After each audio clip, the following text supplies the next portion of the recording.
कानून में किया गया बदलाव, नए युग का नया कानून। प्रदेश महामंत्री विधायक हरिशंकर खटीक जतारा आईपीसी की धाराओं में संशोधन किया गया, जिसमें कई धाराओं के नाम बदले गए, जिसको लेकर भारतीय जनता पार्टी के प्रदेश महामंत्री विधायक हरिशंकर खटीक ने कहा कि पुराना कानून गुलामी की याद दिलाता था, इसलिए पुराने कानून की धाराओं में संशोधित नई धाराएं, नया कानून लोगों को फायदा पहुंचेगा। वहीं नगर परिषद अध्यक्ष अनुराग सुनील नायक राम जी ने कहा, जो कानून की धाराओं में संशोधन किया गया है वो मोदी सरकार का ऐतिहासिक फैसला रहा है। वहीं एसडीओपी अभिषेक गौतम ने सभी को संबोधित करते हुए कहा, कानून की जो धाराओं में संशोधन हुआ है वो उस समय के हिसाब से था, अब ये जो नई धाराएं हैं यह इस जमाने के हिसाब से हैं। वहीं जतारा थाना प्रभारी अरविंद सिंह दानगी ने कहा कि सभी लोग नए कानून को अच्छी तरह से समझे और जाने। वहीं सभी लोगों को जागरूक किया और सभी को बताया इसमें कई अपराधों की धाराओं को बदल गया है, और कहा कि सभी लोग पुलिस से बचने के लिए नहीं, अपनी जान और अपने परिवार की हिफाजत के लिए हेलमेट जरूर लगाए। और कहा कि कई लोग पुलिस को देखकर केवल हेलमेट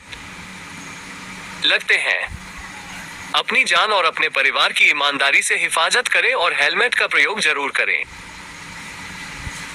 जिसमें मौजूद रहे शहर काजी रफीकुद्दीन, रफीक, हरी बाबू शर्मा, राम रतन दीक्षित, मोहम्मद सफी, एडवोकेट किशन पटेरिया, वैरवार सरपंच सुरेंद्र दानगी, अलीम काजी, समीम ठेकेदार, सुरेंद्र यादव सचिव, दुली चंद अहिरवार, वगौरा सरपंच प्रतिनिधि, कैलाश प्रजापति, सरमन सिंह उपाध्यक्ष, फिरोज पठान पार्षद, बाबूलाल गुप्ता पार्षद प्रतिनिधि, शिवाजी साहू पार्षद प्रतिनिधि आदि। दंड प्रक्रिया संहिता में पहले 484 धाराएं थी, अब 531 हो गई है।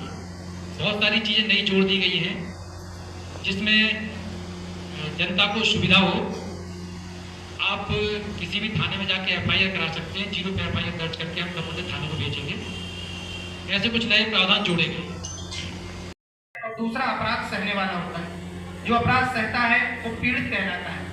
इस नए कानून में पीड़ित का भी ध्यान रखा गया है। पीड़ित को विक्टिम कहते हैं, विक्टिम सेंट्रिक ये लॉ बनाया गया है, जिसमें पीड़ित का इस बात का ध्यान रखा जाए। सामान्यतः हम देखते हैं इस प्रकार की शिकायतें भी आती रहती हैं। यदि किसी ने किसी को मार दिया है तो पीड़ित बार बार इस बात की शिकायत करता है कि साहब वो तो फिर मार रहे हैं, अब हम क्या करें, साहब वो तो हम पे दबाव बना रहे हैं, हम उस प्रकार की गवाही नहीं दे पाएंगे। और दबाव में आके हम देखते हैं कि वो अल्टीमेटली कोर्ट में राजीनामा करने पर भी मजबूर कई केसेस में होना पड़ता है। कि भारतीय दंड विधान, जिसको अभी सबसे पहले वाले वक्ताओं ने आईपीसी कहा है, वर्ष 1860 की आईपीसी थी। वर्ष 1860 में कोई अपराध अलग प्रकार का हुआ करता था, उसमें दंड समकालीन था। 1860 की दृष्टि से वो दंड था, कितना दंड था वो उस समय के हिसाब से ठीक था। कानून इसलिए भी बदलाव आवश्यक था कि बहुत सारे अपराध, बहुत सारी चीजें समय के साथ बदल चुकी हैं, तो कानून भी समय के साथ बदलना चाहिए था, जो हुआ है। जैसा आपको बताया कि आईपीसी जो भारतीय दंड विधान था वो भारतीय न्याय संहिता हो गई है। दंड की बजाय न्याय को प्रधानता दी जा रही है। कुछ महत्वपूर्ण प्रावधान है जो आपको जानने की आवश्यकता है। 2 मिनट या 5 मिनट पर्याप्त नहीं है कानून को जानने के लिए, क्योंकि वर्षों लग जाते हैं उस किताब को पढ़ने समझने के लिए। उसकी जो जांच करेंगे और जांच में ये पाया जाता है कि इसने झूठी रिपोर्ट की है, 14 दिन के अंदर उसकी जांच होगी। अगर वो झूठी पाई जाती है तो उसमें 3 से लगा करके और 7 साल तक की सजा का भी प्रावधान धारा में किया गया है कि कोई झूठी रिपोर्ट नहीं करेगा। ये एक न्याय संगत वाली बात है, इसमें न्याय मिलेगा।